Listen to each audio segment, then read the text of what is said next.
우리가 요즘 매주일 상고하고 있는 야고보서는 행위를 강조하기 때문에 믿음을 강조하는 바울의 서신들과 모순되는 것처럼 보입니다. 실제로 솔라 피데, 오직 믿음으로라는 표어로 종교 개혁을 일으켰던 마틴 루터는 야고보서를 지푸라기 같은 서신이라고 그렇게 말하기도 했습니다. 윌리엄 바클레이는 이 문제, 바울과 야고보의 문제에 대해서 이렇게 설명했습니다. 오늘 야고보 본문을 보면 야고보와 바울이 완전히 불일치한다는 것을 보여주는 것 같다. 분명 바울은 믿음으로만 구원을 받으며 행위는 구원받는 일에 전혀 상관이 없다고 강조합니다. 로마서 3장 28절은 사람이 의롭다 하심을 얻는 것은 율법의 행위에 있지 않고 믿음으로 되는 줄 우리가 인정한다 말씀하며, 또한 갈라디아서 2장 16절은 사람이 의롭게 되는 것은 율법의 행위로 말미암음이 아니요 오직 그리스도를 믿음으로 말미암은 줄을 안다. 이는 율법의 행위로서는 의롭다 하심을 얻을 육체가 없기 때문이다 라고 말씀합니다. 그러한 믿음을 강조하는 바울과 행위를 강조하는 야고보는 서로 다른 정도가 아니라 완전히 반대라고 하는 주장이 종종 있었던 것입니다. 그러나 바울처럼 기독교적 윤리가 중요하다고 강조하는 사람도 드뭅니다. 바울의 서신들이 아무리 교리적이고 신학적이라 해도 결론 부분은 항상 행위를 강조하는 기독교적인 표현으로 마무리합니다. 흔히 알려진 것과는 달리 바울은 기독교적인 삶의 행위가 중요하다는 것을 여러 번 분명히 했습니다. 그럼에도 야고보와 바울의 차이는 있습니다. 곧 그들은 기독교인의 삶에 서로 다른 시점에서 출발하는 것입니다. 바울은 처음 믿기 시작한 출발점에서 시작합니다. 그래서 아무도 하나님의 용서를 자기의 힘으로 얻을 수 없다. 그것을 강조합니다. 첫 걸음은 항상 하나님이 거저 주시는 은혜로 시작된다는 것을 말하는 것입니다. 반면에 야고보는 자신이 이미 기독교인이라고 고백하는 사람, 곧 자신은 이미 용서받았으며 하나님과의 새로운 관계 속에 있다고 주장하는 사람에 대해서 말하는 것입니다. 그런 사람은 새로운 피조물로서 새로운 삶을 살아야 된다. 그것이 야고보의 말이고 그것은 지당한 말씀입니다. 야고보와 바울의 차이는 출발점의 차이입니다. 바울은 아무도 쟁취할 수 없고 자격을 주장할 수 없는 그 하나님의 용서, 그 위대한 출발점에서 시작합니다. 야고보는 기존의 신자들에게 자신의 신앙을 행위로 증명해야 한다고 말씀합니다. 우리는 행위로 구원받지 않지만 선한 행위를 위해서 지음을 받았습니다. 이 두 가지는 기독교인의 삶의 쌍둥이 같은 진리입니다. 바울은 행위로 구원받지 않는다는 것을 강조하고 야고보는 구원받은 사람의 행위를 강조합니다.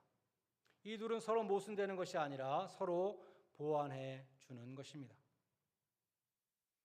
바울은 믿음으로 구원받는다는 복음을 강조합니다. 야고보는 한 걸음 더 나아가서 믿음으로 구원받는 거 확실한데 진짜 믿음으로 구원받는 것이다. 가짜 믿음으로는 구원받지 못한다. 그거를 말씀하는 것입니다. 어떤 사람의 믿음이 진짜인지 가짜인지 어떻게 알 수 있는가? 행위를 보고 알 수 있다고 말씀하는 것입니다. 야고보는 오늘 본문 15절로 17절에서 실례를 들어서 말씀합니다. 만일 형제나 자매가 헐벗고 일용할 양식이 없는데 너희 중에 누가 그 사람에게 이르기를 평안히 가라, 덥게 하라, 배부르게 하라 이렇게 말만 하면서 쓸 것을 주지 않는다면 무슨 소용이 있겠는가? 그러한 행함이 없는 믿음은 그 자체가 죽은 것이니라. 그렇게 말씀하고 그 앞에 보면 14절에 그런 믿음이 말만 하는 그런 믿음이 능히 자기를 구원하겠느냐라고 묻습니다. 레디컬이라는 그 베스트셀러를 지은 데이비드 플래트는 오늘 본문에 대해서도 레디컬하게 말합니다. 이렇게 말했습니다. 가난에 시달리는 성도들을 돕지 않는 자는 구원받지 못한 사람이다. 너무 심하게 들릴지 모르지만 그것이 야고보서 2장 15절로 17절이 분명히 말씀하는 진리가 아닌가. 그러나 플라톤은 동시에 이 오늘 본문을 오해해서는 안 된다고 또 말합니다. 자비를 베푸는 행위가 구원의 방편은 아니다. 우리는 행위로 구원받지 않는다. 야고보는 우리가 행위로 구원받는다고 가르치지 않는다. 우리는 구원받기 위해서 가난한 사람을 돕는 것이 아니라 자비를 베푸는 행위가 구원의 방편이 아니라 구원받았다는 증거이다. 그러므로 우리는 자비를 베푸는 행위를 구원으로부터 자연스럽게 흘러나오는 것이라고 말할 수 있을 것이다. 이렇게 설명했습니다. 지난 8월 9일 토요일 아침에 어제 말고 그 일주일 전에 아침 기도회를 마친 다음에 우리가 매주 토요일 아래층에서 간단하게 식사를 하는데요. 한 청년이 저에게 청년부에서 홈레스 쉘터를 방문하는 일을 시작하고 싶다. 그런 이야기를 했습니다. 제가 우리 댄 집사님에게 가서 말해봐라. 우리 댄 집사님이 예전에 프로비던스 레스큐 미션을 정기적으로 방문했으니까 한번 같이 상의해보라 이렇게 말했습니다. 근데 그로부터 3일 후에 8월 12일 화요일에 프로비던스 레스큐 미션에서 교회로 전화가 왔습니다. 우리 교회가 원한다면 Executive Director 맞나요? Executive Director 션이 우리 교회에 와서 같이 예배도 참석하고 또 인사도 하고 싶다 그런 이야기였어요. 우리 교회가 2007년부터 20년 가까이 프로비던스 레스큐 미션을 미력이나마 정말 조금이지만 도움을 서로 관계를 맺고 있었는데 매달 편지가 옵니다. 근데 전화가 온 것은 처음이었어요. 우리 청년의 얘기도 생각나고 이렇게 전화도 오고 그래서 저는 이 모든 것이 우연이 아니라는 생각을 들어서 션 선교사님을 오늘 우리 교회에 초대했습니다. 우리 교회가 처음에는 레스큐 미션을 매주일 방문하면서 방문 사역만 했어요. 그러다 몇 년 지난 다음에 방문 사역과 더불어서 체크를 후원금을 보내기 시작했습니다. 그러다가 팬데믹 이후에는 체크는 계속해서 보냈지만 방문 사역은 중단이 됐습니다. 홈레스 쉘터 방문이 팬데믹 이후에 우리가 회복해야 될 사역 중에 하나였는데 이번 기회에 다시 한번 시작할 수 있으면 참 좋을 것 같습니다. 오늘 본문 19절은 죽은 믿음의 신뢰로서 또한 귀신의 믿음을 말씀합니다. 내가 하나님은 한 분인 줄로 믿느냐? 잘하는도다. 귀신들도 믿고 떠느니라. 귀신들은 하나님을 믿을 뿐만 아니라 하나님을 두려워합니다. 예수님이 세상에 오셨을 때 사람들은 예수님을 알아보지 못했지만 귀신들은 알아봤습니다. 당신은 하나님의 아들입니다. 누가 말했냐? 귀신들이 말했습니다. 그들은 자신들이 들어갈 지옥에 대해서도 이미 알고 있었습니다. 우리를 무적행으로 들여보내지 마옵소서. 귀신들은 성경을 다 알고 있는 신학 박사입니다. 그러나 귀신들은 하나님의 말씀에 순종하지 않습니다. 불순종합니다. 반대로 행합니다. 그러니까 말씀을 듣기만 하고 행하지 않는 사람은 귀신 같은 믿음을 가진 사람이다. 그렇게 말할 수도 있을 것입니다. 영혼이 없는 몸이 죽은 것처럼 행함이 없는 믿음은 죽은 것이니라. 야고보서 2장 26절은 말씀합니다. 마가복음 1장 24절에 보면 귀신 들린 사람이 예수님에게 소리를 지르면서 이렇게 말했습니다. 나사렛 예수여, 우리와 무슨 상관이 있나이까? 왜 벌써 우리를 멸하러 오셨습니까? 나는 당신이 누구인 줄 아오니 하나님의 거룩한 자니이다. 귀신들은 하나님을 경외하고 예수님에 대해서 정통 신앙 고백을 합니다. 그러므로 귀신들은 믿음이 좋은 존재들일까요? 아니죠. 귀신들은 하나님의 뜻을 대적하는 마귀의 종들입니다. 귀신은 하나님 앞에서 두려워 떨며 예수님이 하나님 보내신 거룩한 자이심을 알고 있으며 뿐만 아니라 초자연적인 능력을 갖고 있습니다. 그러나 그것을 믿음이라고 할 수 없다는 것입니다. 귀신에게 없는 것은 딱 한 가지, 하나님의 뜻을 행하는 순종입니다. 천국은 착한 사람이 가는 곳이 아닙니다. 천국은 정통 신앙 고백을 하는 사람이 가는 곳도 아닙니다. 천국은 주의 이름으로 많은 기적을 행한다고 갈 수 있는 곳도 아닙니다. 예수님의 말씀처럼 천국은 아버지의 뜻대로 행하는 자만이 들어갈 수 있는 곳입니다. 19세기에 유명한 타이프로프 워커가 있었습니다. 밧줄 위를 걷는 사람이죠. 본명은 장 프랑소아즈 그라발레이라는 프랑스 사람인데 무대명은 블론딘이었습니다. 1824년에 태어난 그는 어린 시절에 이미 프랑스에서 유명해졌고 나아가 나이가 들면서 유럽 전체에 유명해지고 미국에까지 와서 박수갈채를 받았습니다. 특별히 블론딘이 나이아가라 폭포를 밧줄 위로 걸어서 건너간 그 이야기가 유명합니다. 그는 여러 번 그 일을 했습니다. 한 번은 많은 기자들도 있는 관중들을 향해서 이렇게 외쳤습니다. 여러분은 제가 손수레를 밀면서 밧줄 위로 폭포를 건너갈 수 있다는 것을 믿으십니까? 사람들이 큰 소리로 환호했습니다. 믿는다는 뜻이죠. 관중들은 위대한 이 블론딘이 충분히 그렇게 할 수 있다고 믿었습니다.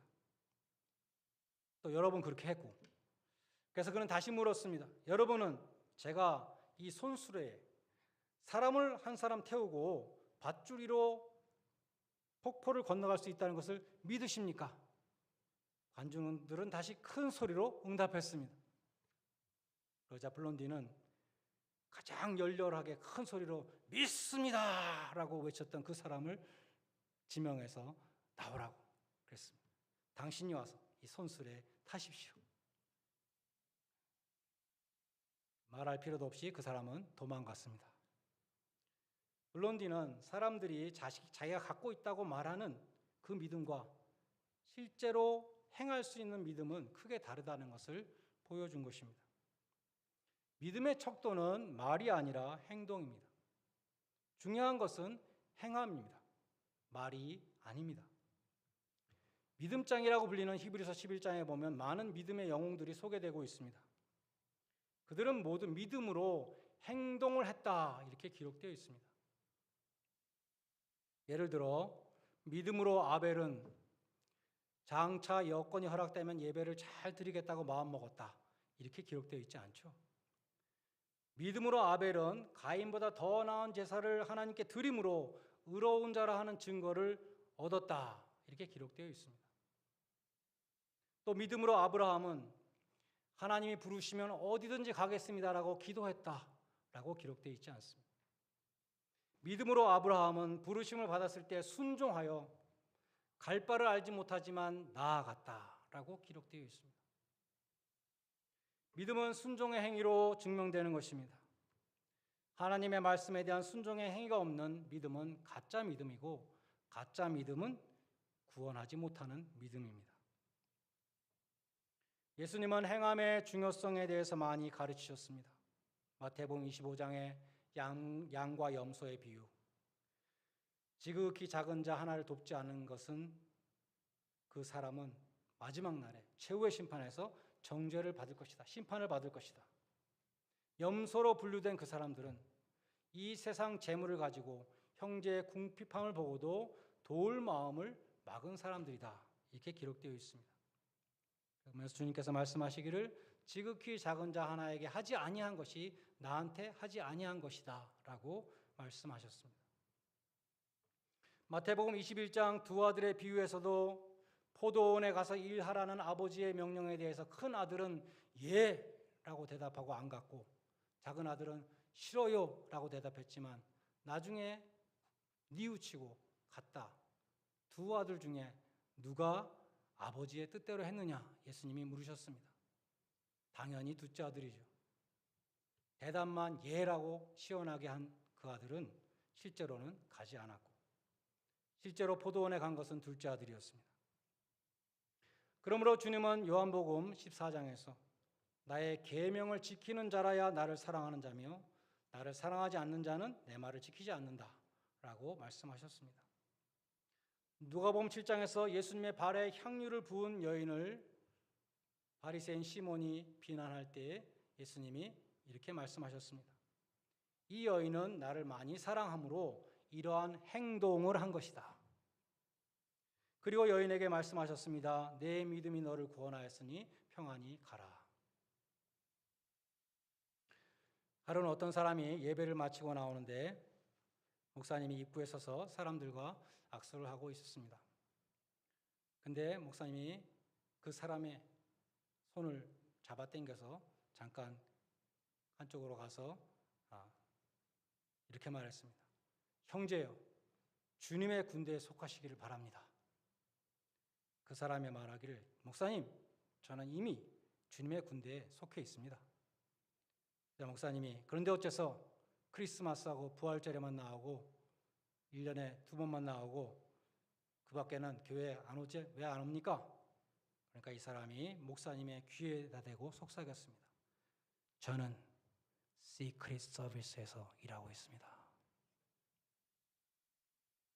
성경에도 비밀 제자가 나옵니다. 요한복음 19장 38절에 보면 아리마대 사람 요셉이 예수의 제자였으나 유대인을 두려워하여 제자됨을 숨겼다. 영어 성경에 보면 비밀 제자라고 번역되어 있습니다. 그는 사내들인 공회, 오늘날로 말하는 국회에 영어 성경에 보면 prominent member, 아주 손꼽히는 뛰어난 멤버였고 부자였습니다. 그는 분명 예수의 제자였지만 자신의 정체를 숨기고 있었습니다. 그 이유는 동족 유대인들 때문에 불이익을 당할까 봐 두려워했기 때문입니다. 마가복음 15장 43절에 보면 아리마대 요셉이 당돌이 총독 빌라도에게 나가서 예수의 시체를 달라고 요구했다라고 기록되어 있습니다. 어떻게 숨어 지내던 그 제자가, 자신의 정체를 숨기고 있었던 그 제자가 담대히 빌라도에게 나가서 예수님의 시체를 달라고 할 수 있는 그러한 용기가 생겼을까요? 제자들마저 다 도망가고 몸을 사리고 있었던 때인데 십자가에 처형된 예수의 편을 들었다가는 어떠한 위협과 불이익을 당할지 모르는 상황이었는데 그는 자신이 예수님의 제자임을 그때 드러냈습니다. 그가 그처럼 무대 전면에 나서게 된 계기는 예수님의 죽음이었습니다. 돌아가신 예수님의 시신을 어떻게 할 것인가? 그는 난감했을 것입니다. 베드로나 요한 같은 어부들이 감히 총독에게 나가서 예수의 시체를 달라고 그 앞에 나갈 수도 없을 것입니다. 그는 그러한 상황에서 더 이상 제자의 신분을 숨기고 칭문만을 지키고 있을 수는 없었습니다. 내가 아니면 예수님의 장례를 치를 사람이 없다고 생각했습니다. 그는 아마도 큰 결단을 하고 빌라도에게 자신의 신분을 노출했을 것입니다. 나는 예수의 제자이다. 그래서 물질과 지위를 잃어버릴 각오를 하고 담대히 예수님의 장례를 자청했습니다. 그는 부자였습니다. 자기 자신의 무덤을 예수님께 드렸습니다. 마태복음 21장 6절에 보면 바위 속에 판 자기의 새 무덤에 예수님의 시신을 넣었습니다. 그는 최고의 것으로, 새 것으로 주님께 드렸습니다. 그래서 그 묘실이 부자와 함께 되었다는 이사야서 53장 9절 말씀이 성취되게 되었습니다. 요셉이 자신의 무덤을 마련하면서 이 무덤에 장차 예수님이 묻힐 것이다 이렇게 정말 생각하지 못했을 것입니다. 또 예수님의 시신을 자기 무덤에 안치하면서 자기 무덤에서 예수님이 부활할 것이다. 그건 더더욱 생각하지 못했을 것입니다. 그러나 그가 바친 무덤은 하나님의 크신 구원 계획을 이루는 데에 사용되었습니다. 내가 믿음으로 드린 것에 하나님이 축사하시면 하나님의 위대한 구원이 이루어집니다. 우리가 드린 것이 아무리 작은 것이라 할지라도 하나님은 귀히 쓰십니다. 요셉이 주님께 드린 그 무덤이 빈 무덤이 되어서 천사들의 찬양과 성도들의 기쁨이 될 줄을 누가 알았겠습니까? 내가 정말 주님을 위해서 드리는 것이라면 그 헌신을 하나님이 받으시고 위대한 구원의 사역을 이루시는 것입니다. 여러분도 주님의 몸된 교회가 여러분을 필요로 할 때에 계속 숨어 있을 것인지 아니면 헌신자로 나설 것인지 선택을 하시기 바랍니다. 하나님이 여러분에게 주신 그 모든 지식과 은사와 재력과 지위와 믿음은 꼭 필요할 때 쓰시려고 주신 것입니다. 주님께서 필요로 하실 때에는 가장 귀한 것을 드리시기 바랍니다. 자기를 부인하고 십자가를 지기로 결단했던 이 아리마대 요셉의 결단은 성경에 기록되어서 영원히 남게 되었습니다. 여러분도 아리마대 요셉과 같이 믿음의 행동을 하시기 바랍니다. 행동. 영원한 영광을 위하여 십자가를 참으신 예수님을 따르는 복된 성도들이 다 되시기를 주님의 이름으로 간절히 축원드립니다. 기도하시겠습니다. 이 시간 오늘 말씀을 놓고 잠시 기도하기 원합니다. 여러분은 행위가 없는 죽은 믿음을 갖고 있지는 않습니까? 하나님을 믿고 떨며 예수님이 어떤 분이신지 심판과 지옥과 성경을 모두 알면서도 순종하지 않았던 귀신의 믿음을 갖고 있지는 않습니까? For a moment, let us pray about today's message. Do you possess a dead faith without deeds? Do you believe in God, know who Jesus is, understand judgment, hell, and the scripture, yet still refuse to obey, holding a faith no different from that of demons who simply know and tremble? Let us pray at this time. May we become people who show mercy like the Good Samaritan. May we bring glory to the Lord through our good deeds. Let us not be like the fig tree with only leaves, but become trees that bear abundant fruit. May we be saved by living faith. 이 시간 기도하겠습니다. 착한 사마리아인과 같이 자비를 베푸는 자 되게 하여 주시옵소서. 착한 행실을 통하여 주님께 영광을 돌리게 하여 주시옵소서. 잎사귀만 무성한 말만 무성한 자가 아니라 풍성한 열매를 맺는 자가 되게 하여 주시옵소서. 죽은 믿음에 속한 자가 아니라 산 믿음으로 구원받게 하여 주시옵소서. 다 같이 통성으로 잠시 기도하시겠습니다. 하나님 아버지, 주님께서는 십자가를 통해서 우리들에게 주님의 사랑을 확증하여 주셨습니다. 우리들도 우리의 행위를 통해서 주님을 향한 우리의 믿음과 사랑을 확증할 수 있도록 도와주시옵소서. 아버지, 우리가 귀신의 믿음을 가지고 모든 것을 다 알면서도 순종하지 않는, 하나님을 경외하면서도 하나님 명령에 따르지 않는 그러한 자 되지 않도록 도와주시옵시고, 순종하는 믿음, 살아있는 믿음을 통해서 정말 참 구원을 받을 수 있는 저희 모두가 되게 하시기를 간절히 소원합니다.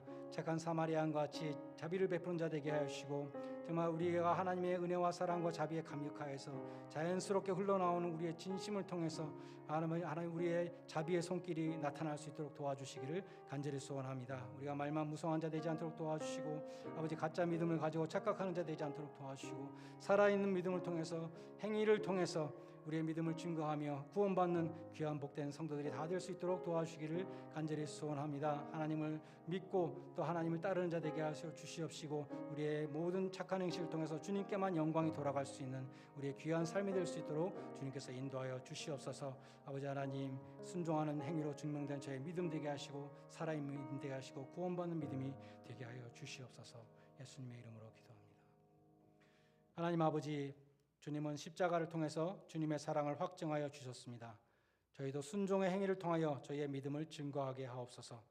주님이 필요로 하실 때 가장 좋은 것으로 드리는 믿음을 주시고, 말만 하는 자가 아니라 행동하는 신앙인이 되게 하여 주시옵소서. 죽은 믿음을 갖고도 구원받았다고 스스로 착각하는 그러한 불행한 자가 되지 않게 해주시고, 말씀에 순종하는 행위로 증명되는 참 믿음으로 구원받게 하여 주시옵소서. 예수님의 이름으로 기도드리옵나이다. 아멘.